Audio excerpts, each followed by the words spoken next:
When Angela Washington starts at the prestigious Ridgeway Medical Center, she's met with cold stares and hidden prejudices. But Angela refuses to back down. With the help of a powerful ally, she begins a bold fight for equality that shakes the hospital's very foundation. As tensions rise and powerful figures push back, Angela must decide how far she's willing to go to bring about lasting change. Will she succeed in transforming Ridgeway? Share your thoughts in the comments and subscribe for more stories of courage and change. The early morning sun beamed through the glass facade of Ridgeway Medical Center, casting a warm glow on the crisp, modern architecture. Angela Washington, her heart thudding against her chest, stood outside, taking in the pristine appearance of the hospital. It had taken years of hard work to get here. Countless hours of study, late-night shifts, and constant battles with self-doubt were all behind her, and now she was stepping into what should have been her dream job. Her reflection in the hospital's glass doors stared back at her. She took a deep breath and checked her uniform, ensuring everything was perfectly in place. As a newly hired nurse at Ridgeway, she knew expectations were high. The hospital was renowned for its excellence, located in a wealthy suburban neighborhood where patients demanded the best. Her inner voice whispered reassuringly that she was ready for this. Yet there was also a creeping unease. Ridgeway's reputation for prestige came with an air of exclusivity, and Angela knew her presence here as one of the few black nurses wouldn't go unnoticed. Still, her mother's words echoed in her mind, steady and strong. "You've earned this. You worked hard to get here.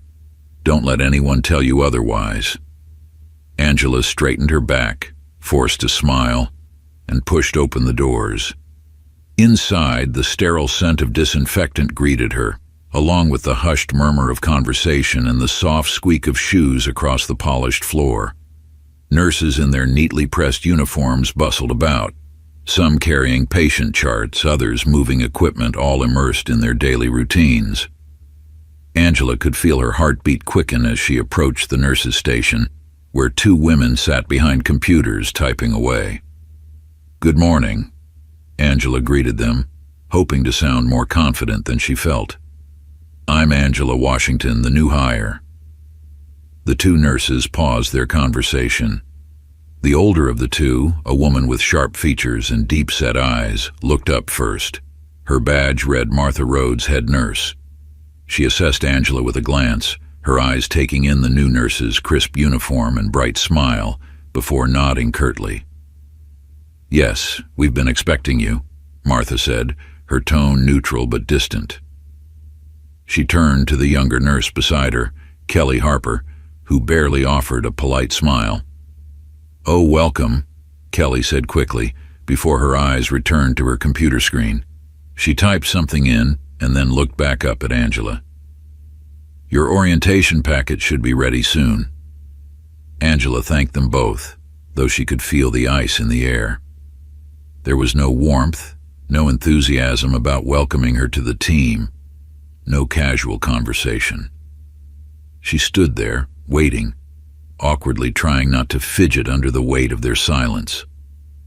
Martha turned back to her work, barely acknowledging Angela's presence further. After a few moments, Kelly handed Angela a clipboard with forms to fill out. "You'll need to sign these. You can sit over there while you wait for your supervisor." Angela took the clipboard and stepped aside, her smile fading as she moved to a nearby chair. As she began filling out the paperwork, she noticed the other nurses exchanging whispers just out of earshot. Their glances slid toward her, quick and assessing, before darting away again as if she were an oddity in this otherwise perfectly orchestrated environment. Angela shifted uncomfortably in her seat, the isolation she had felt back in nursing school creeping back into her chest. She had worked so hard to get here, but now she wasn't sure if she was even wanted. Later that morning, Angela was introduced to Dr. Samuel Hayes, the hospital's senior surgeon. He was a tall, thin man in his early 50s with perfectly combed salt and pepper hair, his sharp features adding to his air of authority. Known for his high standards and even higher expectations, Dr. Hayes had a reputation for being tough on the nurses who worked under him. Angela had heard about him before her first day, and she hoped she could impress him with her skills. She greeted him with a warm smile. "Good morning, Dr. Hayes. I'm Angela Washington, the new nurse on staff." Dr. Hayes gave her a cursory glance, his steel-gray eyes scanning her from head to toe. "Washington," he repeated as though tasting the name. His handshake was brief and businesslike. "I assume you've been briefed on our procedures and expectations here at Ridgeway. We hold our staff to the highest standards." "Yes, sir," Angela replied, doing her best to maintain her composure. "I'm ready to do my best." He offered a thin, almost dismissive smile. "Let's hope so. This hospital doesn't tolerate mediocrity." Before she could respond, Dr. Hayes turned to one of the nurses at the station, asking her about the details of a surgery scheduled for that afternoon.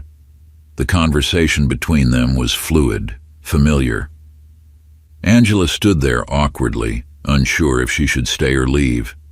When the nurse and Dr. Hayes walked off without so much as a goodbye to her, Angela felt the sting of exclusion. It wasn't outright hostility, but it was clear she wasn't part of the inner circle, not yet.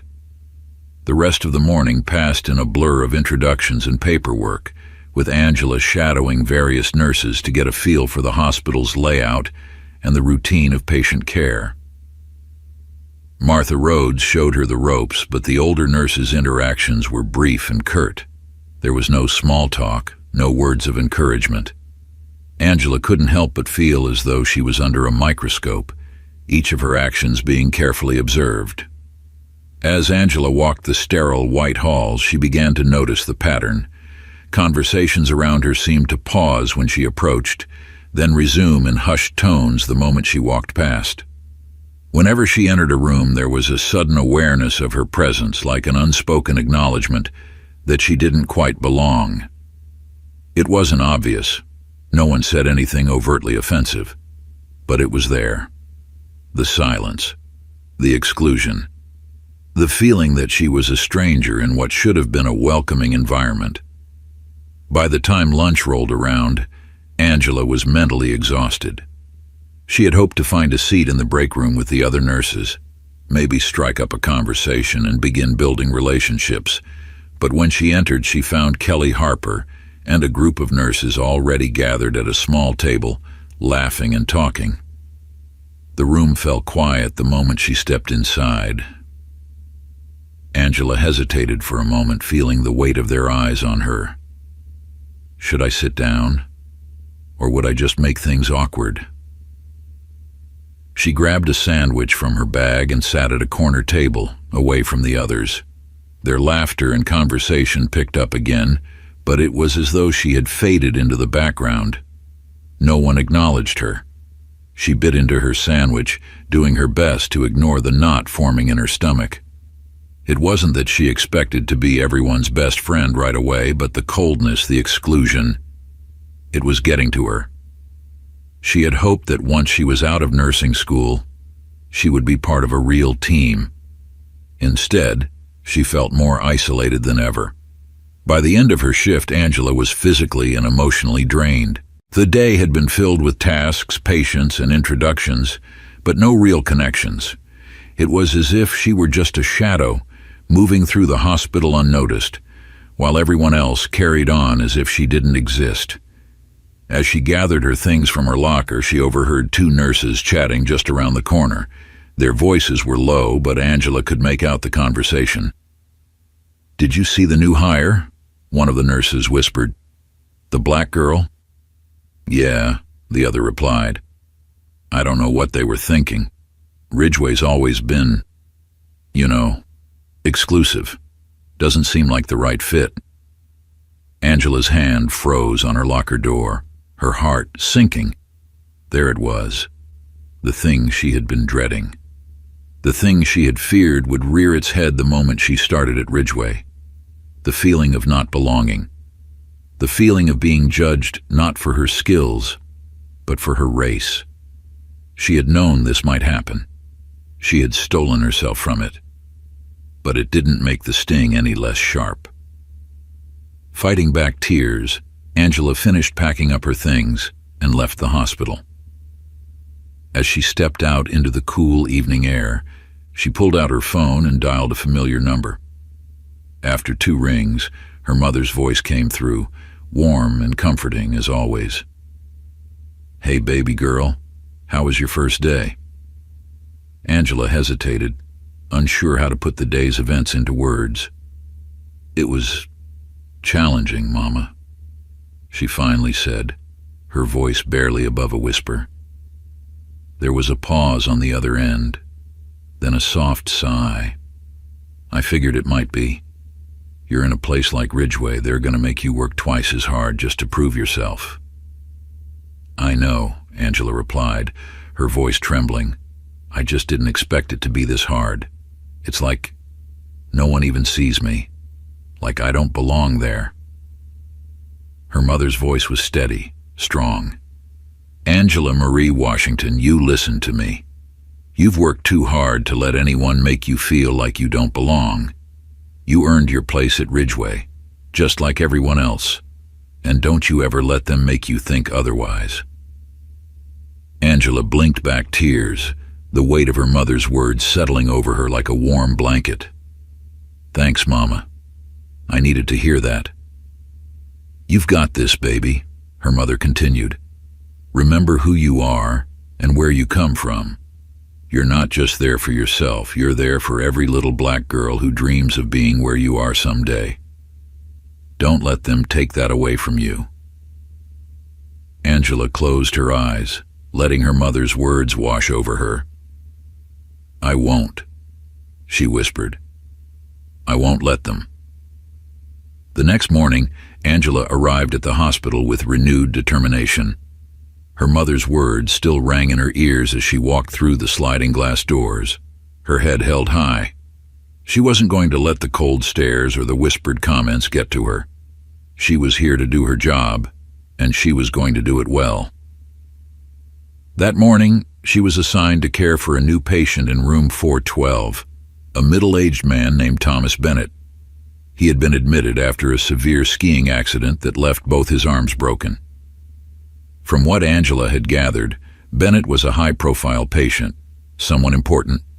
The air of anticipation surrounding his arrival was palpable. Angela stepped into his room, clipboard in hand, her professional smile firmly in place. "Good morning, Mr. Bennett. I'm Nurse Angela Washington, and I'll be taking care of you during your stay." Thomas Bennett, a tall man with graying hair and a square jaw, looked up at her from his hospital bed. Despite his injuries, he exuded an air of quiet authority. His eyes, sharp and observant, fixed on Angela as she approached. "Good morning, Nurse Washington," he replied, his voice surprisingly strong. "I appreciate your help." Angela smiled and began checking his vitals. As she worked, she couldn't help but notice the way Bennett watched her. His gaze wasn't one of judgment or disdain like she had seen from others. Instead, there was a quiet curiosity in his eyes, as though he were assessing her, but not in the way others had. "You seem very competent," Bennett said after a few moments, his voice even. "How long have you been working at Ridgeway?" Angela paused for a moment, surprised by the genuine interest in his tone. "I've only been here a few days," she admitted. "Still getting the lay of the land." Bennett raised an eyebrow, a hint of amusement in his eyes. "I see. And how are you finding it so far?" Angela hesitated, unsure how much to reveal. "It's been an adjustment," she said carefully, "but I'm managing." Bennett didn't press further, but the knowing look in his eyes told Angela that he understood more than he let on. The days that followed were a whirlwind of tasks, patience, and increasing tension.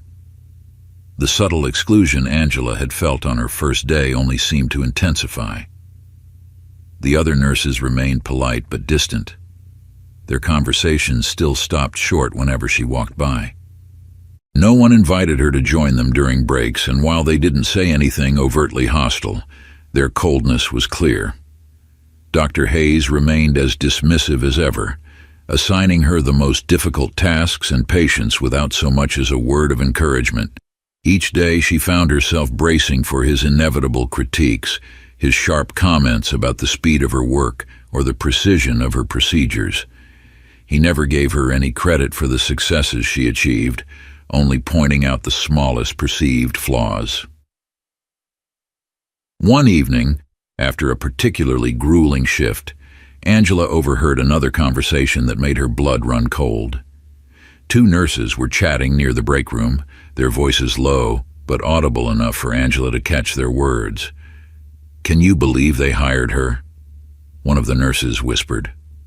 "I know," the other replied. "It's all part of their diversity initiative. But let's be real, Ridgeway's always been selective for a reason." Angela stood frozen, her heart pounding in her chest. The weight of constant isolation and exclusion bore down on her, threatening to crush the confidence she had worked so hard to build. She had expected challenges, but she hadn't expected to feel so utterly alone. As she left the hospital that night, Angela felt the cold sting of tears welling up in her eyes. The excitement she had felt when she first started at Ridgeway seemed like a distant memory, replaced by a gnawing sense of doubt and isolation. When Angela finally got home, she sat down on the couch, exhausted in every way possible. She needed to vent, to release all the frustration building up inside her. She dialed her mother's number once again, grateful for the familiarity of that voice. "Hey, baby girl," Gloria Washington greeted her warmly. "How's my strong girl doing?" Angela hesitated, unsure of how to explain the feeling of being isolated in a place where she had hoped to build her career. "It's hard, Mama," she admitted, her voice thick with emotion. "They don't really see me. I feel like I'm just there, but not part of anything." Her mother's voice softened with understanding. "I know it's tough, Angela, but you've got strength in you. You come from a long line of strong women. Don't let them push you out. You've earned your place." Angela closed her eyes, letting the comfort of her mother's words wash over her. Gloria Washington had always been her rock, the voice that had guided her through every storm.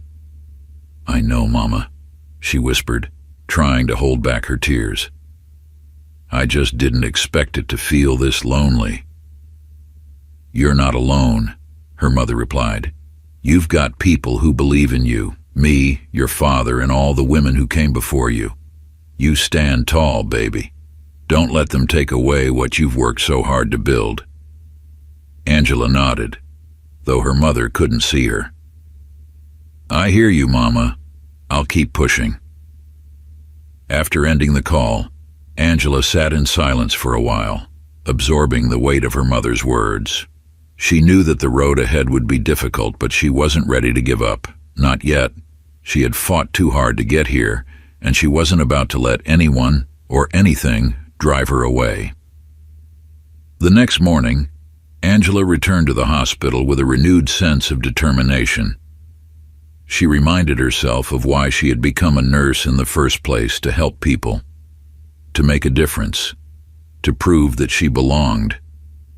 She wasn't going to let the cold stares or the whispered conversations deter her.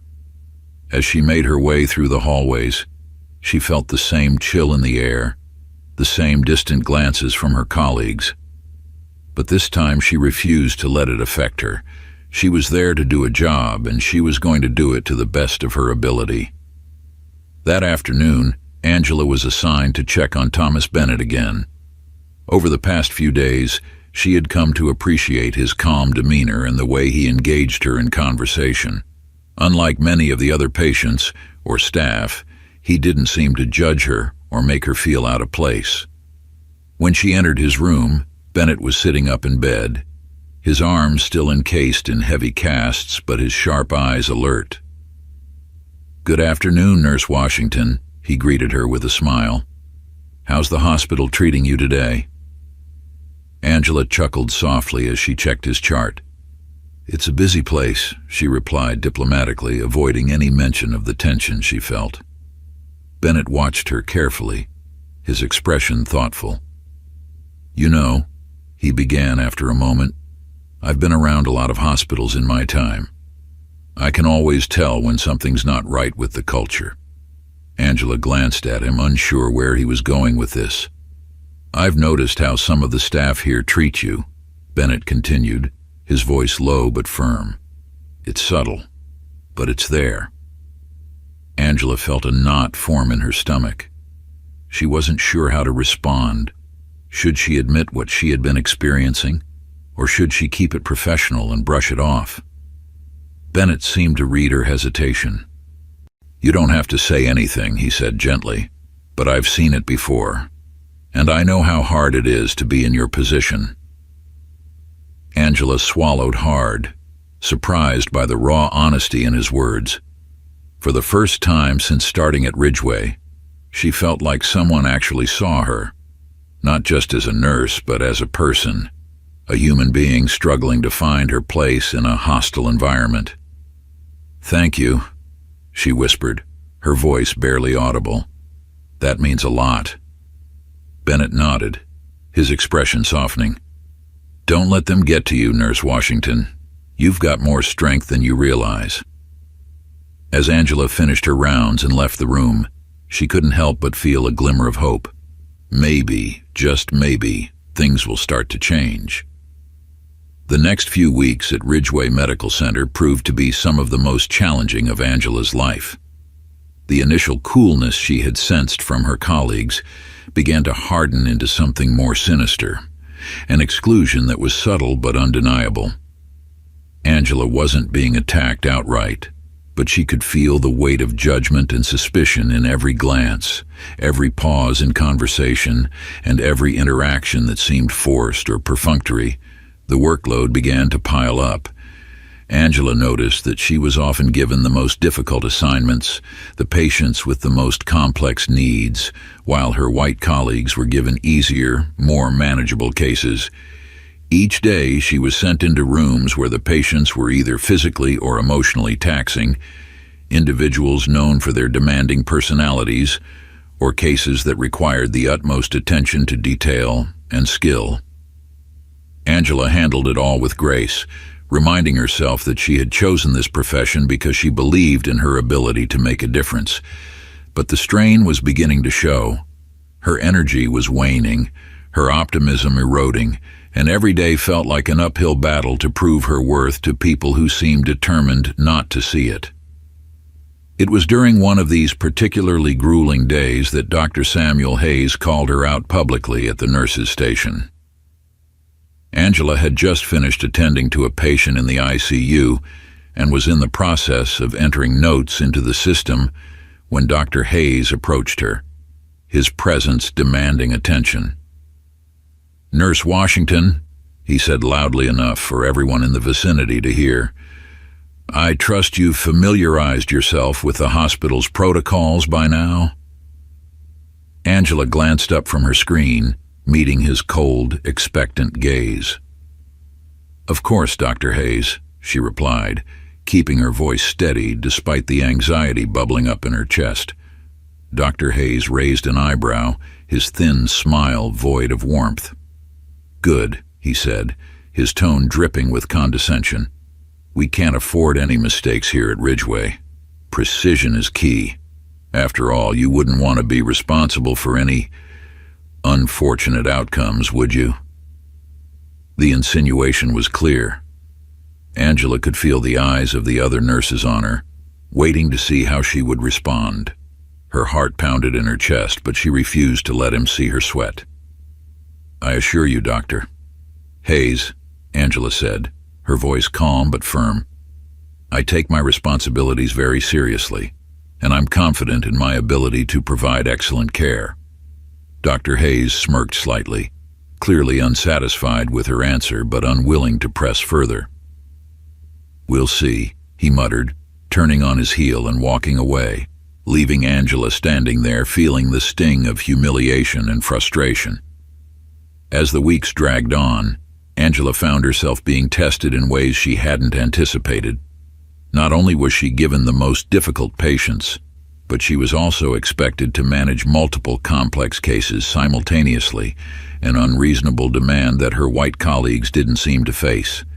It was as if Dr. Hayes and the others were deliberately trying to set her up for failure, testing her limits to see how much she could handle before she cracked. One particularly grueling day stood out in Angela's memory.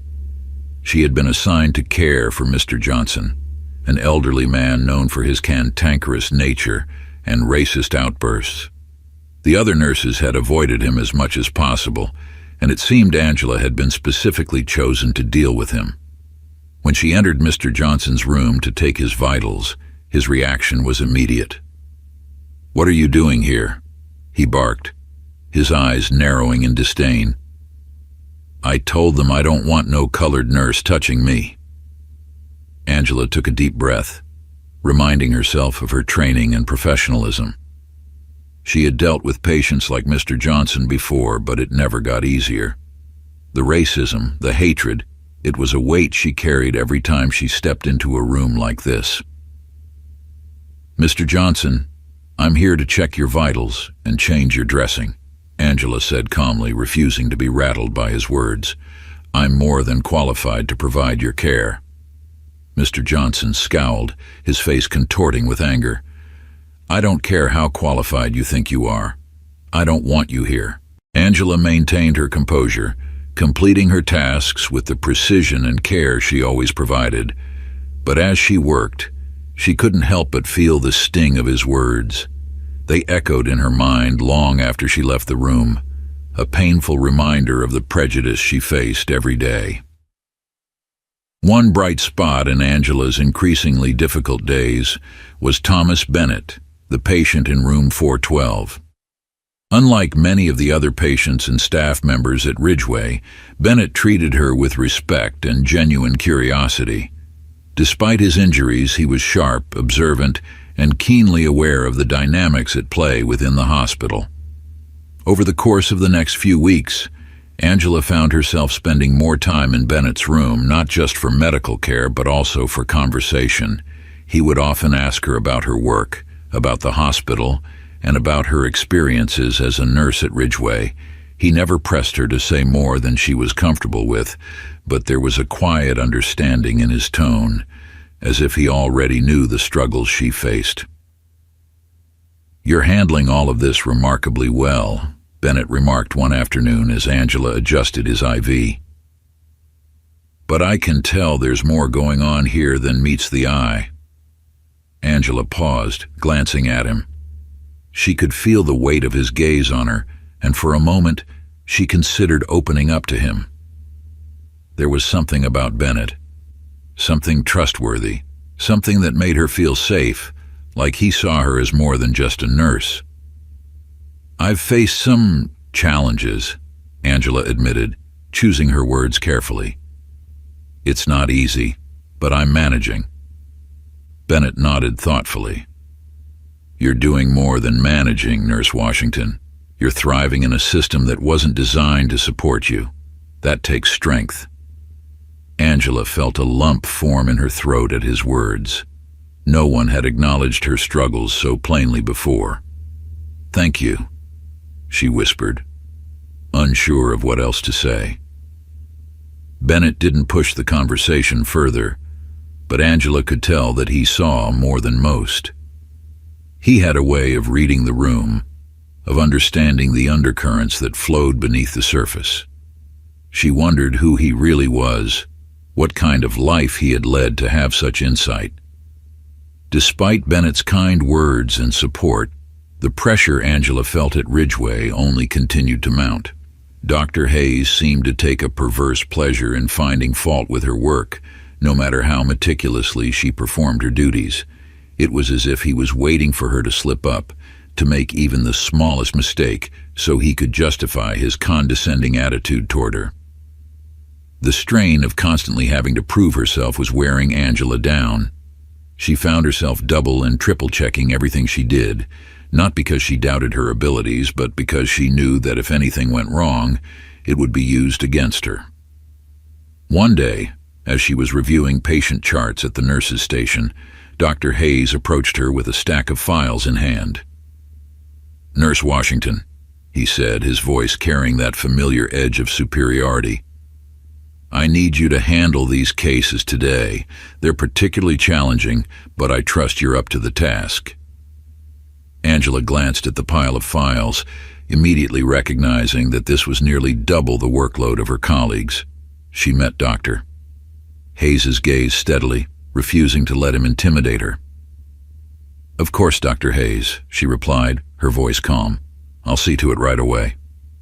Dr. Hayes smirked as he walked away, a knowing glint in his eye that made Angela's skin crawl.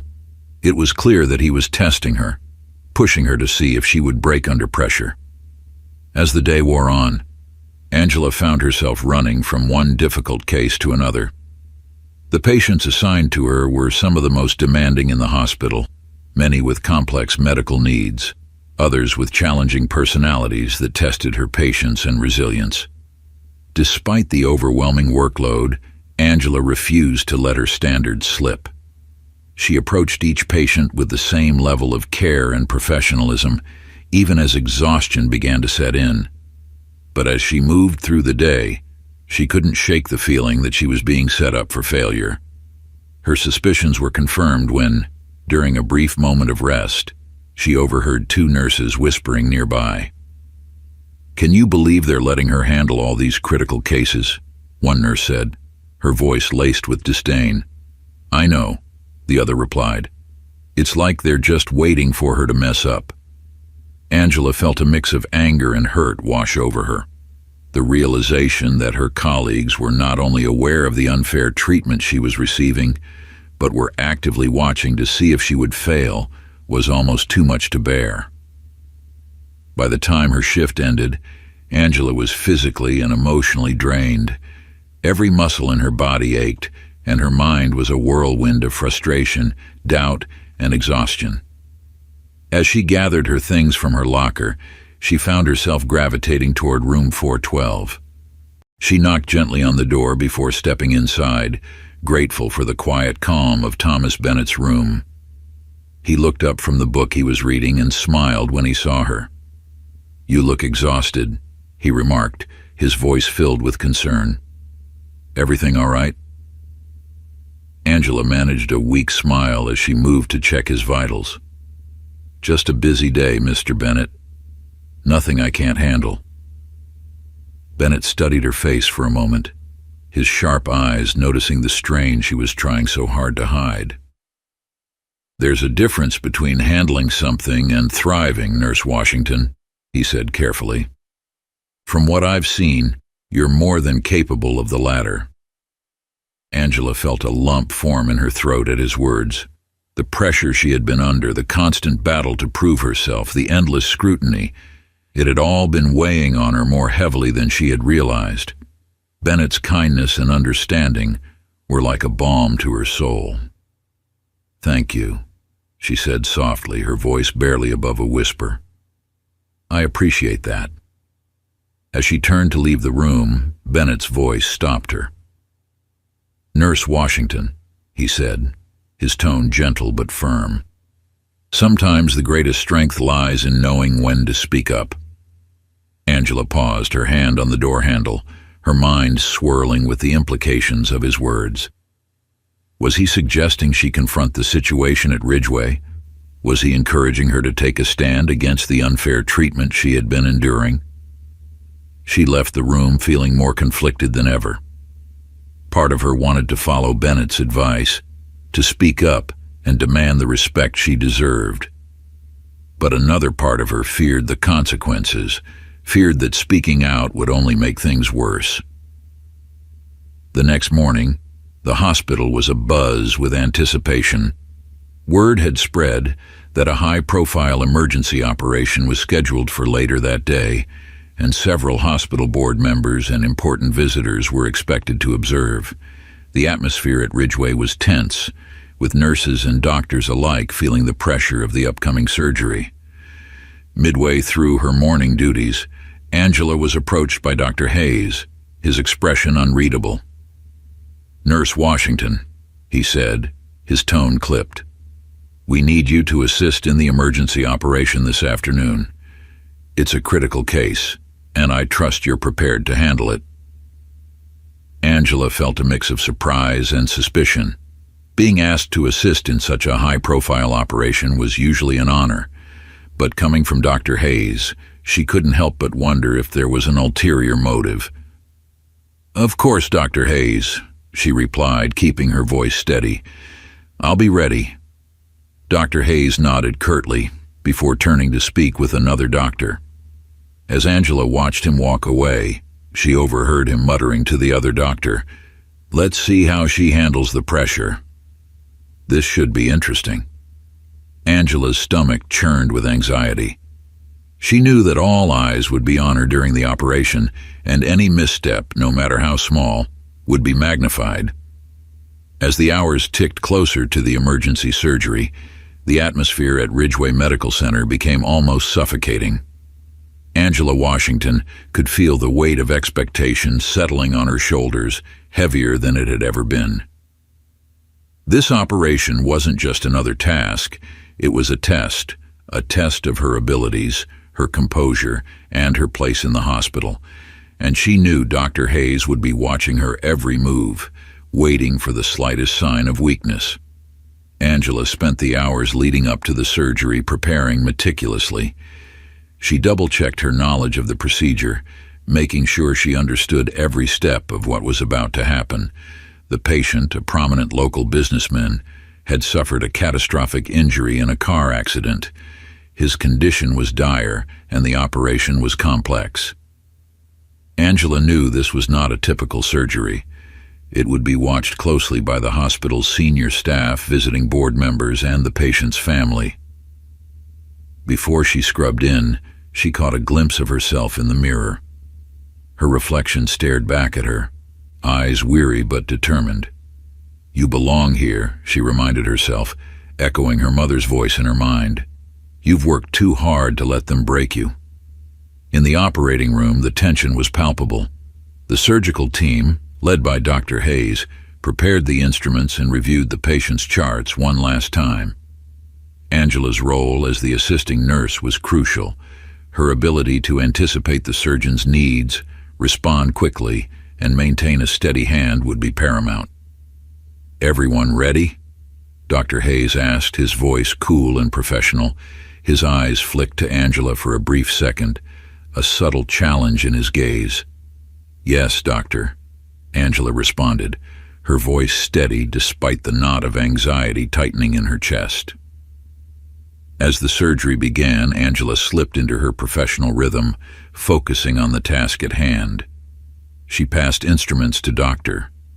Hayes without hesitation, following his lead and anticipating his next moves.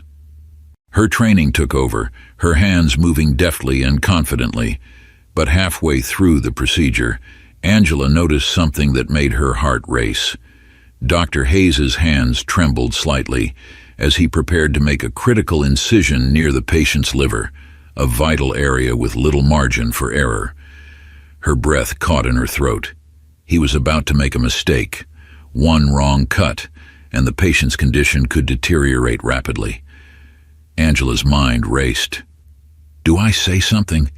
Speaking up would risk angering Dr. Hayes, humiliating him in front of his peers.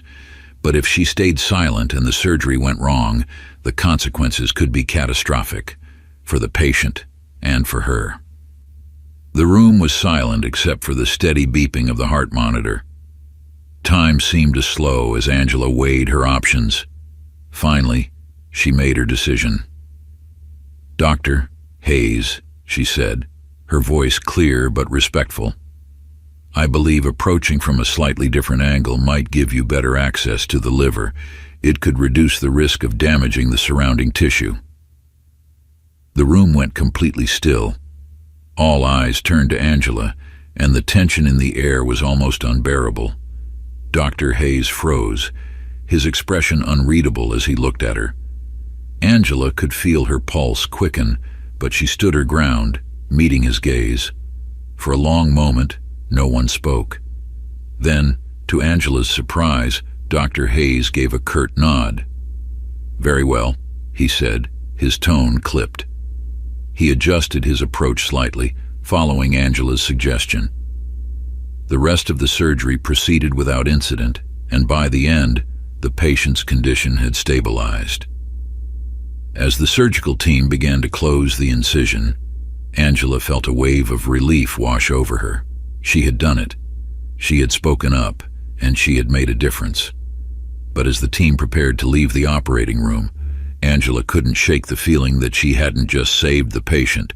She had crossed a line with Dr. Hayes, and there would be consequences.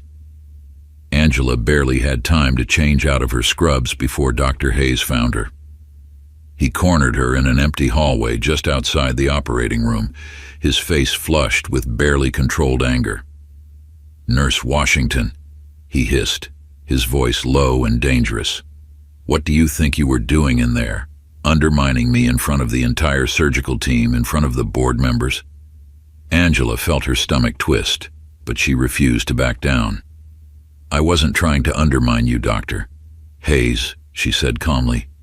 "I was trying to protect the patient. I thought the approach you were about to take posed a risk, and I spoke up because it was the right thing to do." Dr. Hayes's eyes narrowed.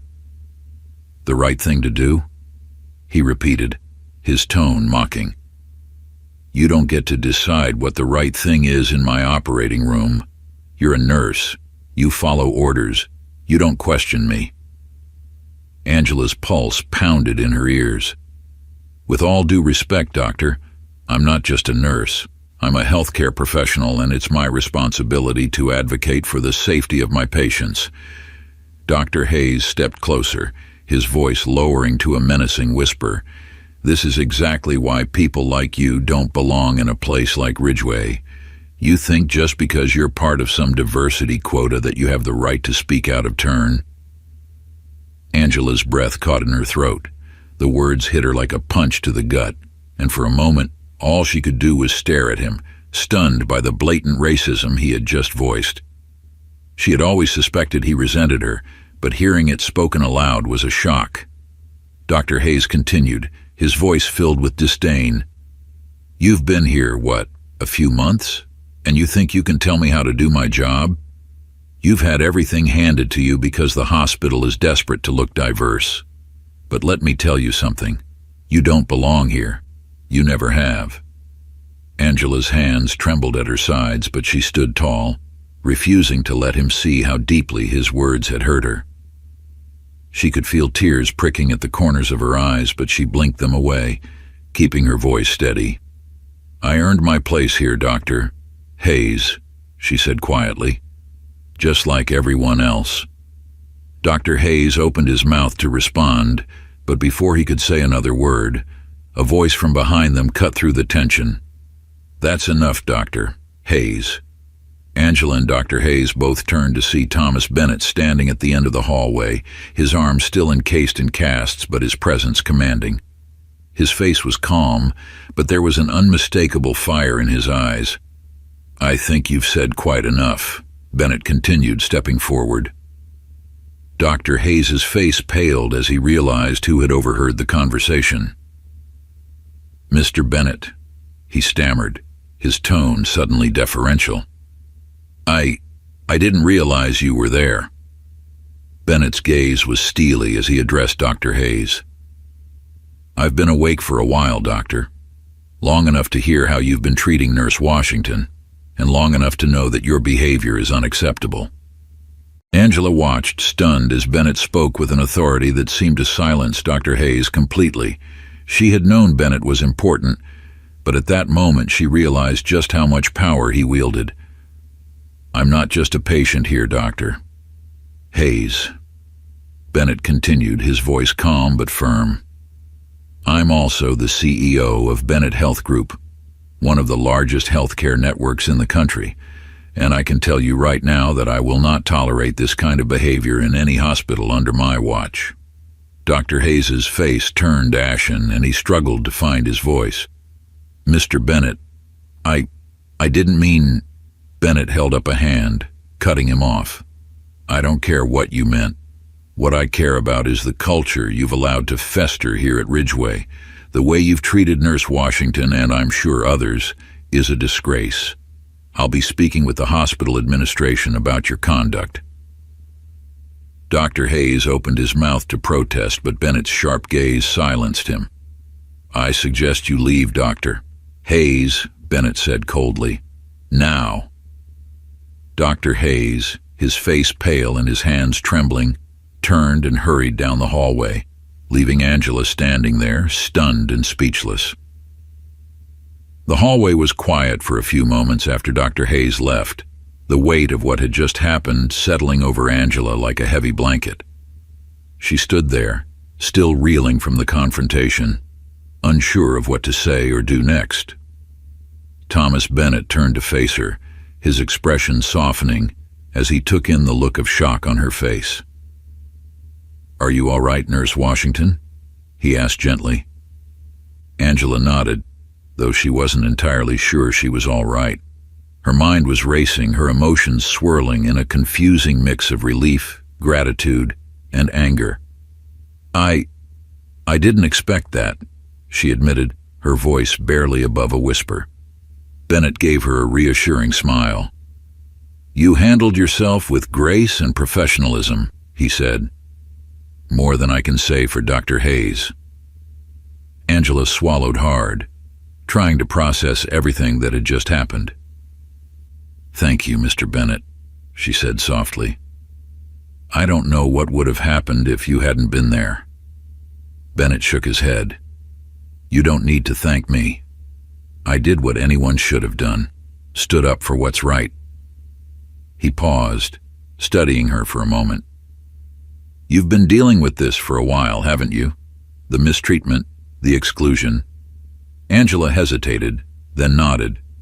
"Yes," she admitted. "It's been difficult." Bennett's expression hardened with resolve. "That ends now," he said firmly. "I'm going to make sure the administration knows what's been happening here. This hospital needs a complete overhaul, starting with its leadership." Angela felt a surge of hope at his words, but also a lingering doubt. "Do you think they'll actually listen?" she asked quietly. "Do you think anything will really change?" Bennett met her gaze, his expression filled with determination. "I promise you, Nurse Washington, things will change, and I'll make sure of it." The following day, word of Dr. Hayes' confrontation with Thomas Bennett spread through Ridgeway Medical Center like wildfire. The hospital's staff was buzzing with speculation and rumors. Nurses whispered in the hallways, and doctors exchanged nervous glances. The power dynamic at Ridgeway had shifted overnight, and everyone was scrambling to understand what it meant for the future. Angela felt the eyes of her colleagues on her everywhere she went. Some were filled with curiosity, others with resentment. She had gone from being invisible to being at the center of a storm, and the attention was overwhelming. She spent the day going through her usual tasks, but there was an undeniable tension in the air.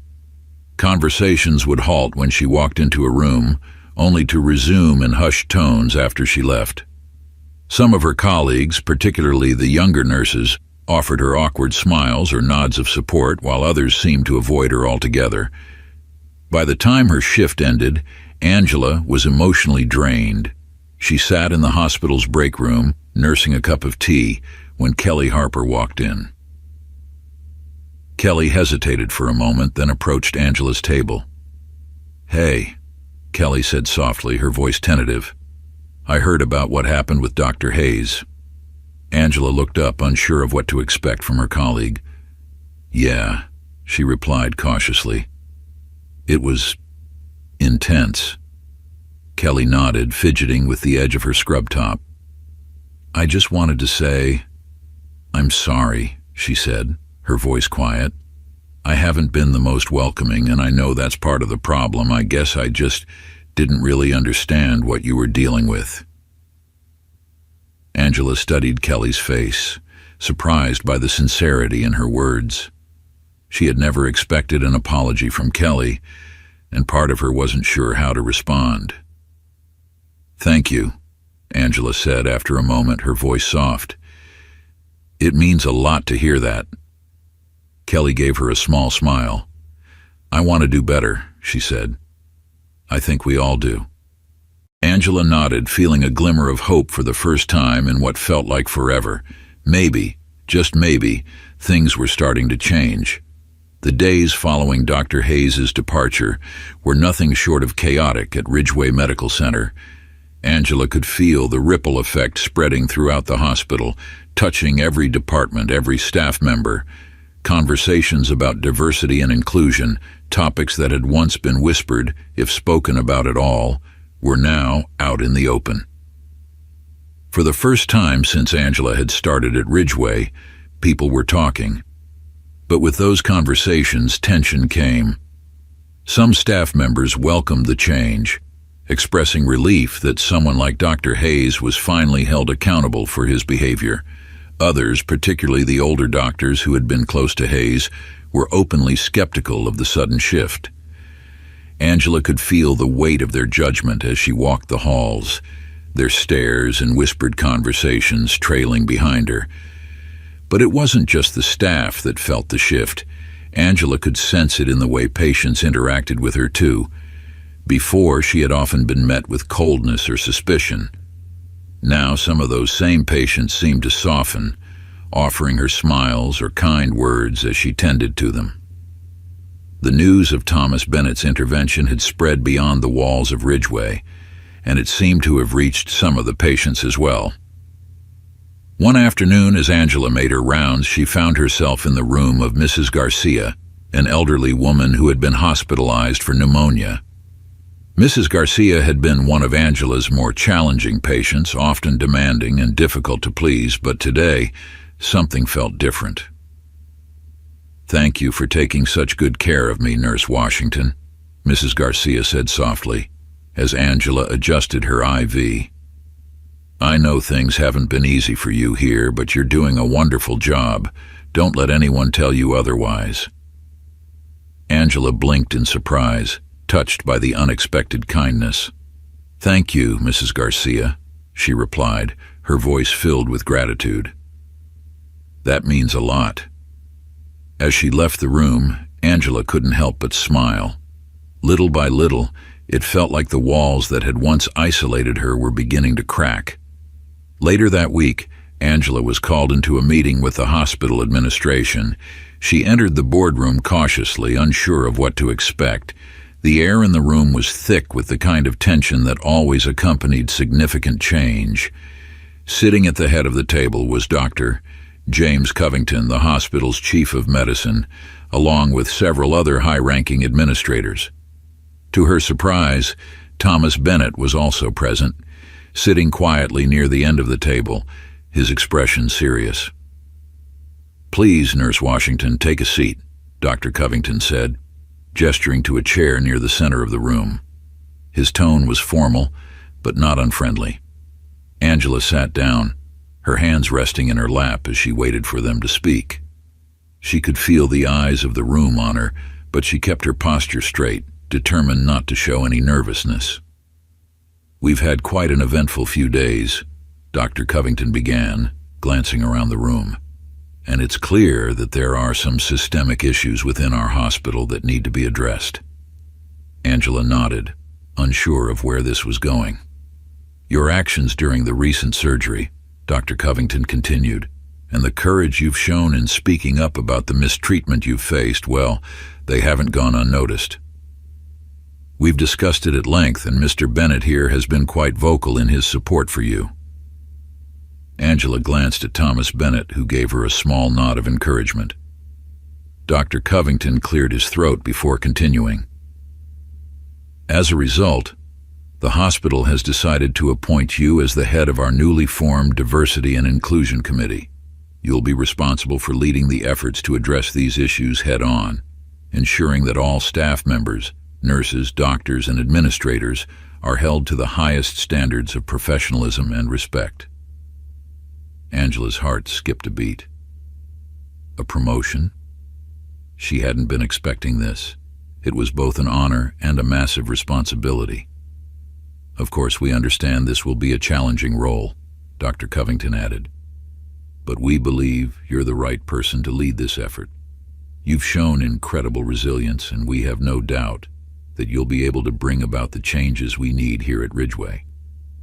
For a moment, Angela was speechless.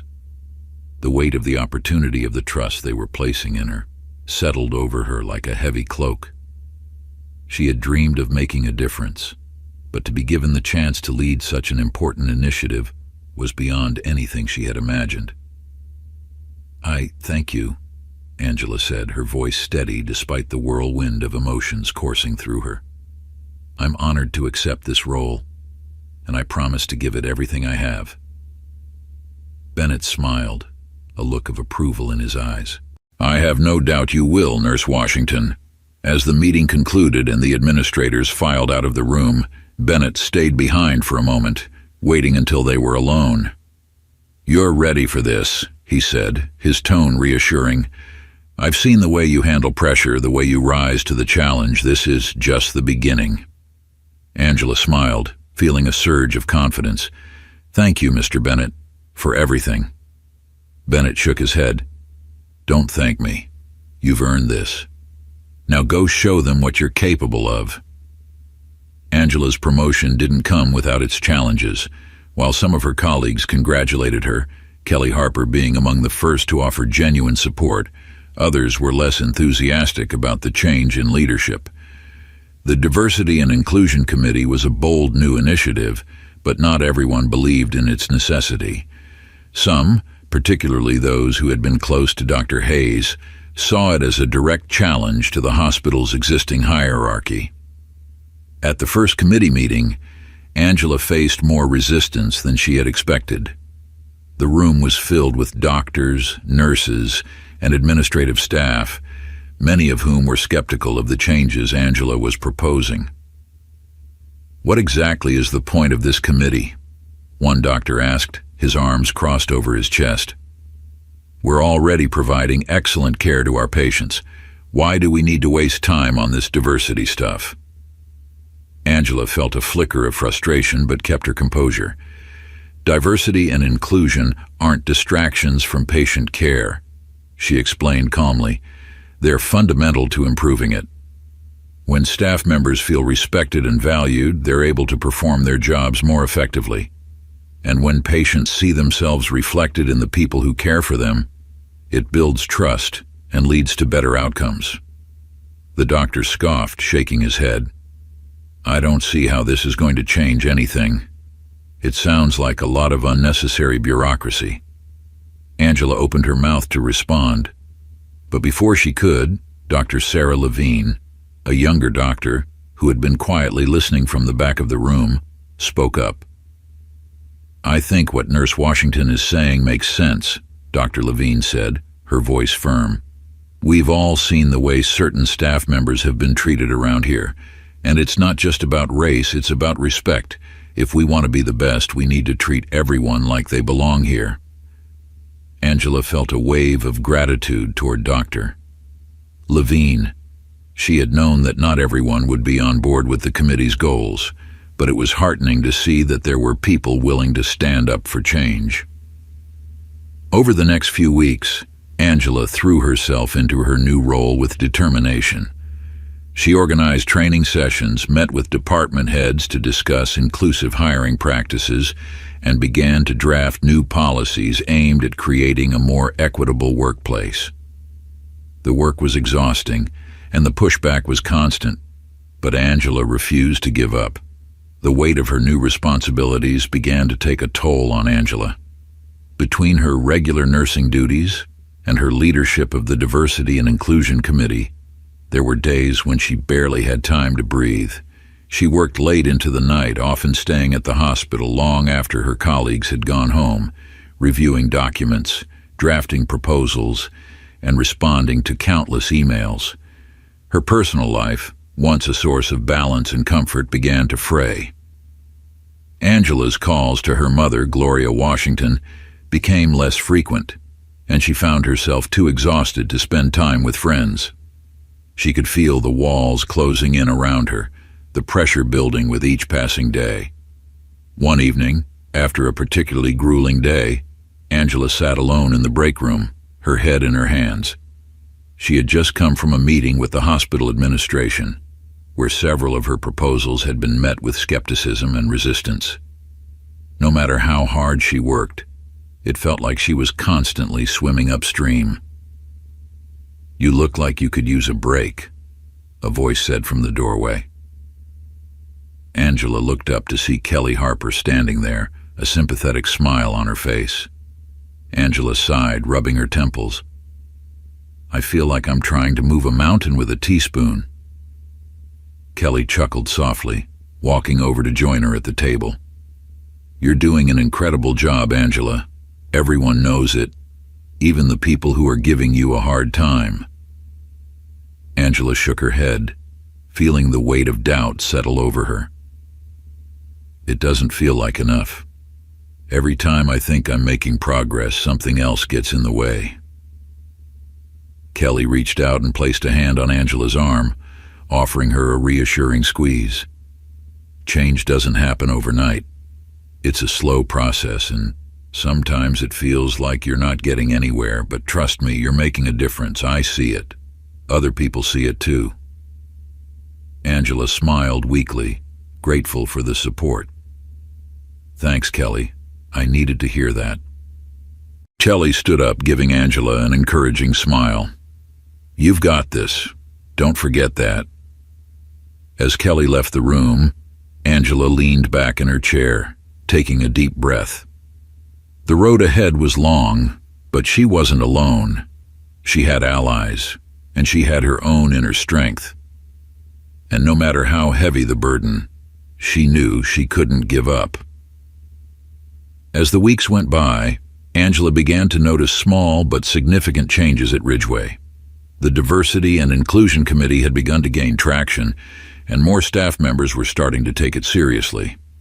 The training sessions, once met with resistance and skepticism, were now being attended by more people, and some of the doctors who had initially pushed back were beginning to show signs of understanding. Angela herself began to feel a renewed sense of purpose. She had known that the fight for equity and inclusion wouldn't be easy, but each small victory gave her the strength to keep going. She began to build stronger relationships with her colleagues, including Dr. Sarah Levine and Kelly Harper, both of whom became valuable allies in her efforts to transform Ridgeway. One afternoon, as Angela was walking through the hospital's main lobby, she paused in front of the mural that had been painted years ago. The mural depicted the history of Ridgeway, a history that had largely excluded people like her. But now, standing there, Angela felt something shift inside her. For the first time, she felt like she was truly a part of that history. She was making a difference, not just for herself, but for everyone who came after her. As she stood there, Thomas Bennett approached, his arms now free of the casts that had once confined them. "I hear things are moving in the right direction," Bennett said with a smile. Angela nodded, feeling a sense of pride. "Slowly but surely." Bennett studied the mural for a moment before turning to Angela. "You've done something remarkable here, Nurse Washington. You've started a conversation that should have happened a long time ago." Angela smiled softly.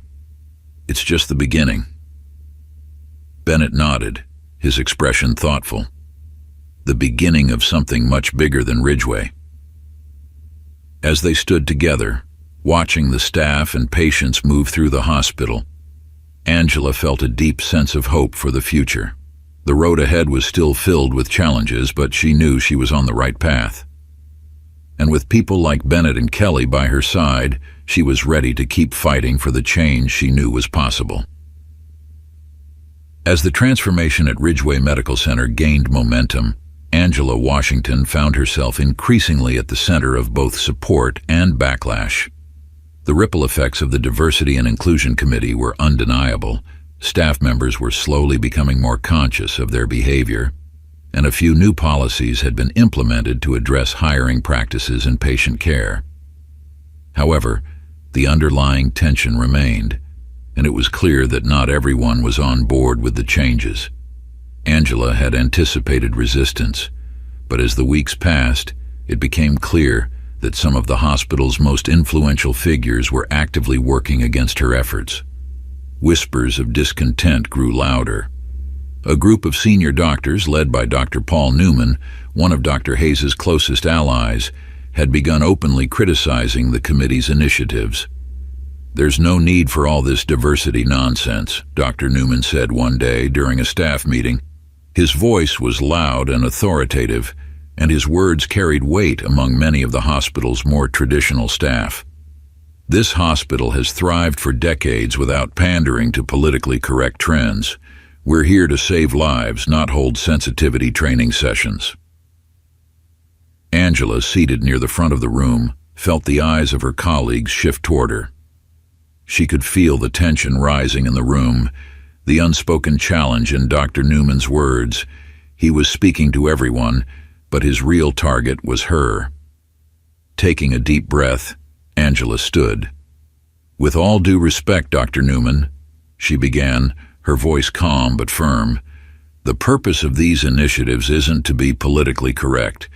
It's about making this hospital a place where everyone, staff and patients alike, feels safe, respected, and valued. When we create an inclusive environment, we're better able to serve our patients, and that ultimately is our responsibility as healthcare professionals." Dr. Newman smirked, his arms crossed over his chest. "You're young, Nurse Washington. You'll learn that ideals don't always translate into reality. Ridgeway's success isn't built on social experiments. It's built on hard work and merit." Angela's pulse quickened, but she refused to be intimidated. "Merit doesn't mean much if people are being excluded from opportunities simply because of who they are," she replied, meeting his gaze. "This hospital can be both excellent and inclusive. The two aren't mutually exclusive." Dr. Newman didn't respond immediately, but the tension in the room was palpable. Angela knew that this wasn't just about a disagreement over policies. This was a battle for the future of Ridgeway, a battle over whether the hospital would continue to cling to its old ways or evolve into something better. "I think we've heard enough for today," Dr. Covington, the chief of medicine, interjected, his voice firm but measured.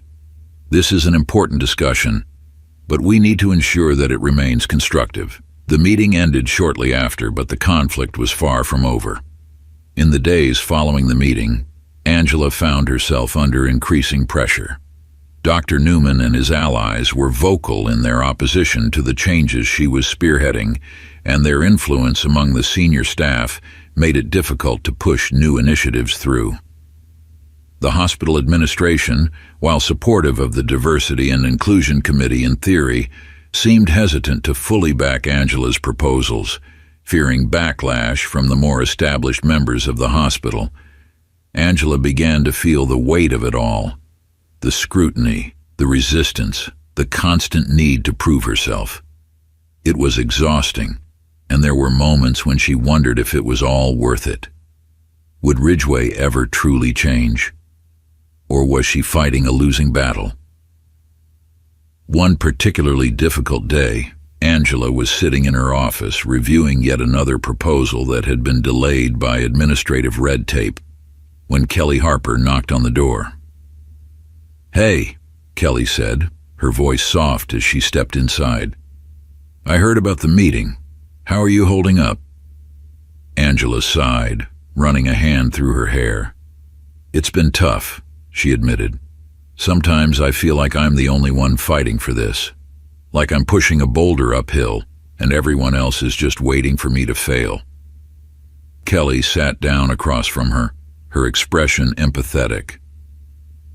"You're not alone, Angela.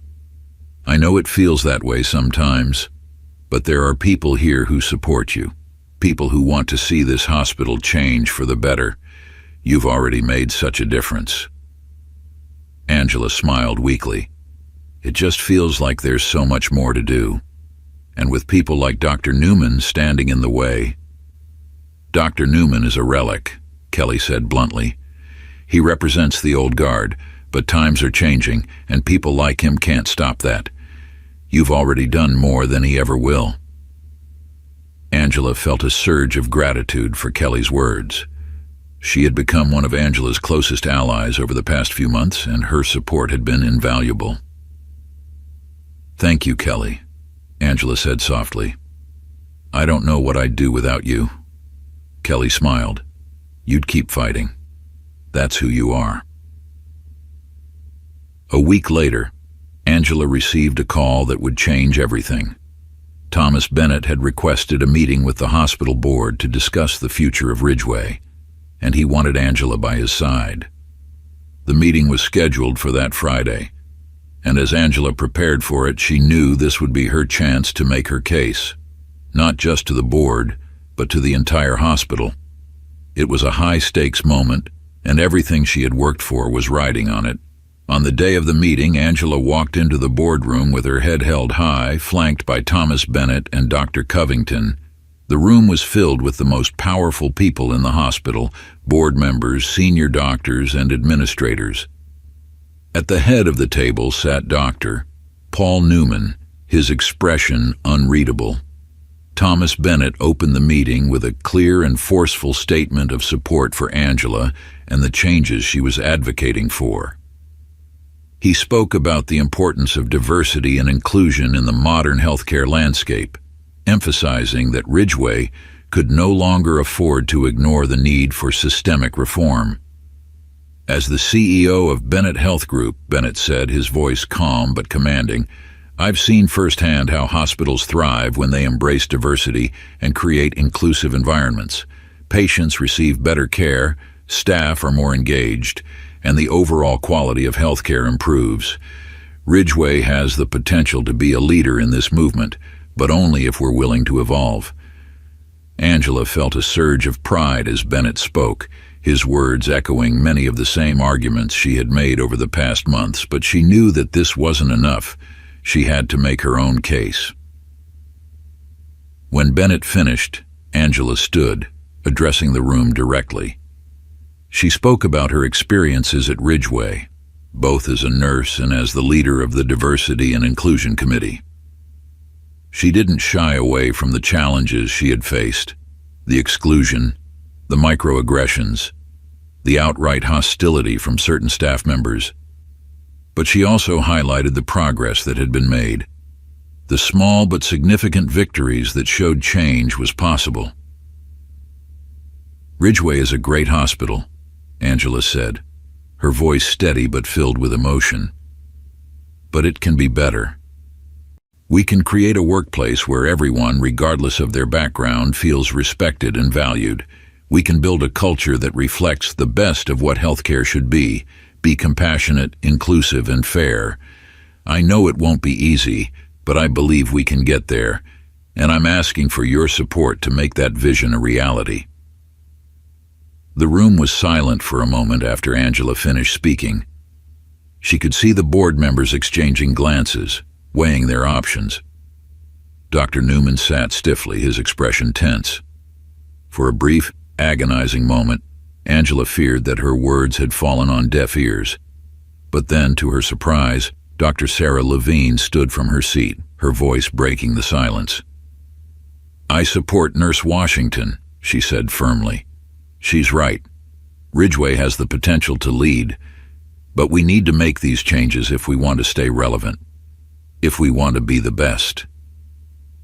One by one, other members of the board began to speak up, offering their support for Angela and her initiatives. Slowly but surely, the tide began to turn in her favor. Dr. Newman, seeing the shift, cleared his throat. "I still have reservations," he said tightly, "but I see that the board has spoken." It wasn't a complete victory, but it was enough. The board voted in favor of continuing the Diversity and Inclusion Committee's work, and they approved Angela's proposed changes to the hospital's hiring and promotion practices. It was a turning point, one that signaled that Ridgeway was ready, finally, to embrace a new era. In the weeks that followed, the changes at Ridgeway began to accelerate. With the board's backing, Angela was able to implement several new policies aimed at increasing diversity among the hospital staff and ensuring that all employees, regardless of their race, gender, or background, were treated fairly. The new initiatives included mentorship programs for underrepresented staff members, mandatory bias training for all employees, and a revamped hiring process designed to reduce discrimination. Angela's role as the head of the Diversity and Inclusion Committee expanded, and she found herself not only leading internal efforts at Ridgeway, but also being invited to speak at national healthcare conferences about the importance of equity in healthcare. Her reputation as a rising leader in the field grew, and she began to receive inquiries from other hospitals seeking her advice on how to implement similar programs. But despite her growing influence, Angela remained grounded in her mission. Every day she continued to work as a nurse, caring for patients and building relationships with her colleagues. She knew that real change didn't happen in boardrooms or on conference stages.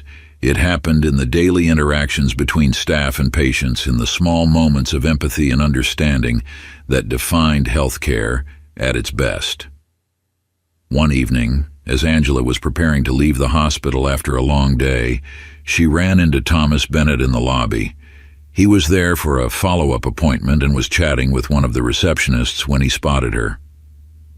"Nurse Washington," he greeted her warmly, stepping over to shake her hand. "I hear things are going well." Angela smiled. "They are. Slowly but surely. We're making progress." Bennett nodded, his expression thoughtful. "You've done something incredible here, Angela. You've taken on a system that didn't want to change, and you've pushed it forward. That's no small feat." Angela felt a swell of pride at his words. "Thank you, Mr. Bennett. I couldn't have done it without your support." Bennett shook his head. "Don't give me too much credit. You were the one who made it happen." As they stood there, watching the busy hospital lobby, Angela realized how far she had come. From the nurse who had felt invisible and isolated, she had grown into a leader, someone who was shaping the future of Ridgeway and beyond. But she knew her work was far from finished. There were still battles to be fought, still minds to be changed, still systems to reform. And Angela was ready to continue that fight, one day, one patient, one colleague at a time. Months passed, and Ridgeway Medical Center had undeniably transformed. Angela Washington's initiatives were no longer seen as radical or unnecessary. They had become a vital part of the hospital's day-to-day operations. The air in the hospital was different now. There was a palpable sense of inclusion and collaboration that hadn't existed before. Staff members were more open, willing to discuss difficult topics, and patients began to notice the change in the way they were treated. Angela, now firmly established as the Chief Diversity Officer, was not only overseeing the internal workings of Ridgeway, but had also taken on an advisory role for several other hospitals within the Bennett Health Group. She traveled frequently, meeting with hospital administrators across the country who were eager to implement the kinds of reforms that had turned Ridgeway into a model of progress.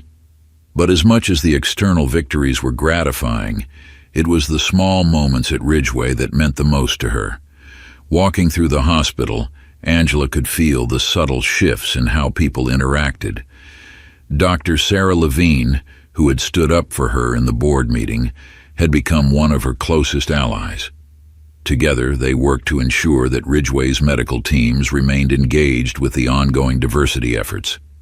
Even Kelly Harper, who had once been distant and indifferent, had become a trusted colleague and friend. Angela often found herself reflecting on the journey they had shared, how their initial awkward interactions had slowly evolved into mutual respect and support. Kelly had even taken on a leadership role within the Diversity and Inclusion Committee, helping to mentor younger nurses who had joined the hospital. "I never thought I'd say this," Kelly said one afternoon as they sat together in the break room. "But I've learned more in the past 6 months than I did in my entire nursing career. You've changed the way I see everything." Angela smiled, feeling a warmth spread through her chest. "It's not just me," she said softly. "We've all been part of this change." As they chatted, Angela caught a glimpse of Martha Rhodes, the once stern head nurse, walking by. Angela had always been wary of Martha, who had never fully embraced the reforms, but now even Martha seemed to have softened. She offered Angela a nod of acknowledgement, a small but significant gesture that showed how far they had come. Just as Angela began to feel that Ridgeway's transformation was well underway, a new challenge arose, one that would test everything she had built. One afternoon, during a routine staff meeting, Angela was informed of a major donor event scheduled for the following month. The event was designed to bring in wealthy benefactors, many of whom had long-standing relationships with Ridgeway. Angela had been asked to present the work of the Diversity and Inclusion Committee, showcasing the changes that had been implemented. At first, Angela was excited about the opportunity. It was a chance to highlight the hospital's progress and demonstrate the positive impact that diversity efforts had made. But as the event drew closer, whispers of dissent began to surface once again. Several of the older doctors, those who had resisted change from the beginning, were concerned that the focus on diversity might alienate some of the hospital's more conservative donors. Dr. Paul Newman, who had begrudgingly accepted the changes at Ridgeway but still harbored resentment toward Angela, made his position clear during a private meeting with the hospital board. "Look," Dr. Newman said, his voice firm, "I understand that we've made some progress, and I'm not saying that diversity isn't important, but this event is about securing funding for the hospital's future. These donors don't care about inclusion, they care about results. We need to focus on what's important, our reputation for medical excellence." Angela, sitting across from Dr. Newman, felt her stomach tighten. She had anticipated some resistance, but hearing it framed in such stark terms made it clear that this was more than just a disagreement. It was an attempt to undermine everything she had worked for. "I disagree," Angela said, keeping her voice calm but resolute. "Diversity and inclusion are directly tied to our medical excellence. If we want Ridgeway to be a leader in healthcare, we need to show that we value every member of our staff and every patient who walks through our doors. The donors need to understand that this is part of what makes Ridgeway exceptional." Dr. Newman scoffed. "These donors aren't interested in social issues, Nurse Washington. They're interested in outcomes. We need to give them what they want." Angela felt a surge of frustration, but she held her ground.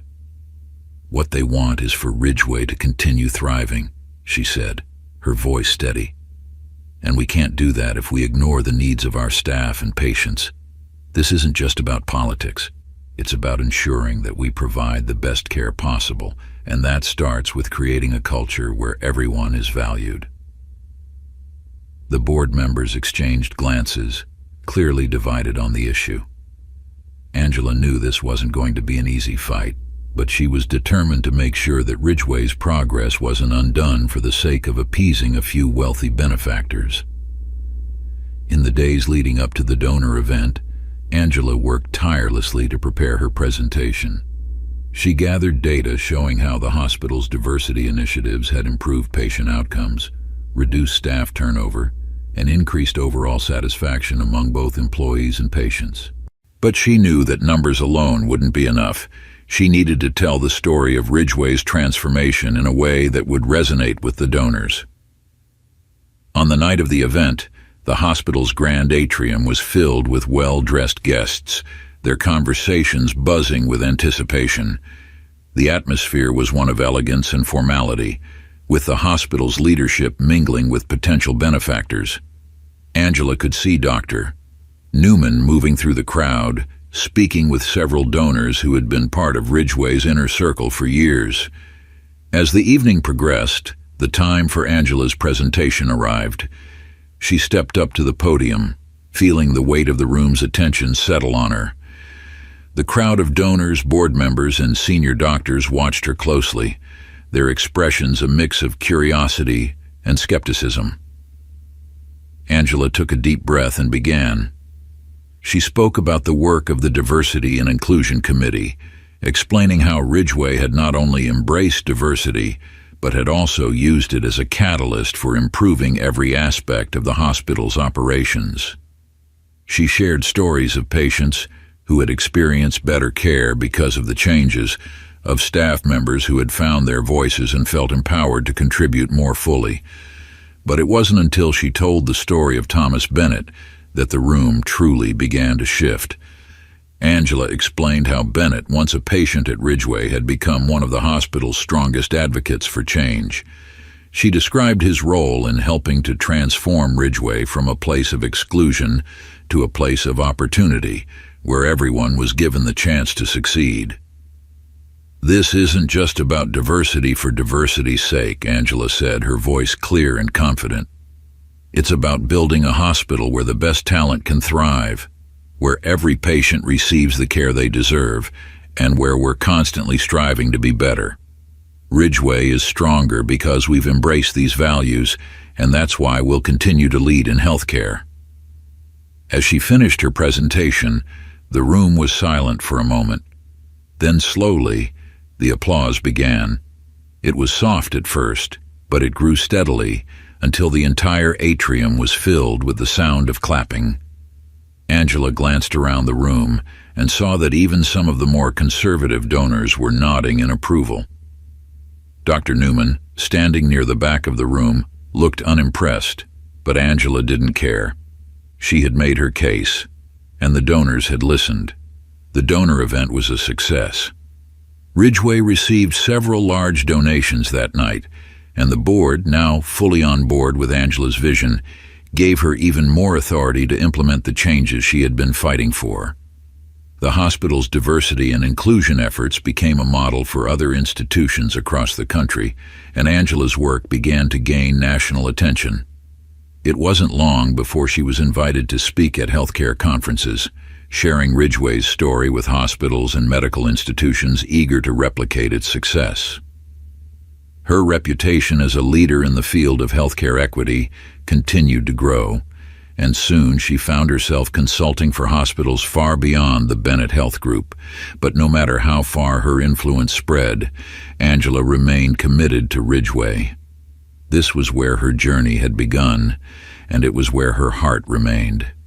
She continued to work closely with the staff, ensuring that the changes she had fought for became permanent fixtures in the hospital's culture.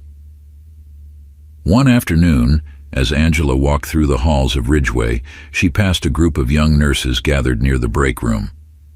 They were laughing and chatting, their energy infectious. Angela smiled as she watched them, remembering how alone she had felt when she first started at Ridgway. "Nurse Washington," one of the nurses called out, waving her over. "We were just talking about the new mentorship program. I'm really excited to be part of it." Angela's smile widened. "That's great to hear," she said. "We're always looking for more leaders to help guide the next generation." As she walked away, Angela felt a deep sense of fulfillment. The hospital she had once feared would never change had become a beacon of hope, not just for her, but for everyone who walked through its doors. Years passed, and Ridgway continued to thrive. Angela Washington's name had become synonymous with healthcare reform, and her work had inspired countless other institutions to follow in her footsteps. But as successful as she had become, Angela never lost sight of her original goal: to make healthcare a place where everyone, regardless of who they were, could find care, compassion, and dignity. One day, as Angela prepared to leave the hospital for the evening, she received a phone call from Gloria Washington, her mother. "Hey, baby girl," Gloria said, her voice warm with pride. I just saw your name in the paper again. They're calling you a trailblazer. Angela chuckled softly. It's been a long road, Mama. You've come so far, Gloria said, her voice filled with emotion. I always knew you'd do great things. Angela smiled, feeling the familiar comfort of her mother's words. Thanks, Mama. I couldn't have done it without you. As she ended the call, Angela took one last look around the hospital. Ridgeway had become more than just a place of work. It was a symbol of what was possible when people came together to fight for what was right. And while there was still much work to be done, Angela knew that she had made a lasting impact. She stepped outside, the evening air cool against her skin, and felt a sense of peace. Her journey had been long and difficult, filled with obstacles and challenges. But through it all, she had remained true to herself and her vision. And now, as she looked toward the future, she knew that the change she had fought for was only just beginning. Years after Angela's transformative work at Ridgeway, the hospital continued to flourish. Angela's legacy lived on in the programs and policies she had implemented, and Ridgeway remained a leader in healthcare innovation and equity. Her work had sparked a nationwide movement, with hospitals across the country adopting similar diversity and inclusion initiatives. Angela, now a respected leader and mentor, continued to speak at conferences and advise institutions on how to create more inclusive environments. But no matter where her work took her, she always returned to Ridgeway, a place that had once been a battleground, but had become a home. On a bright spring morning, as she stood outside the hospital, Angela watched as a new group of nurses arrived for their first day of orientation. Among them was a young black woman, her eyes wide with excitement and nerves. Angela smiled, remembering her own first day all those years ago. She had come so far, and now it was time to pass the torch to the next generation. As the young nurse approached the entrance, Angela stepped forward and offered her a warm smile. "Welcome to Ridgeway," she said. "You're going to do great things here." The nurse smiled back, her eyes filled with gratitude and hope. And as Angela watched her walk through the doors, she knew that the future of healthcare was in good hands. Thanks for watching. If you enjoyed Angela's journey and want to hear more inspiring stories, don't forget to hit that subscribe button. Your support helps me continue creating content that uplifts and motivates me.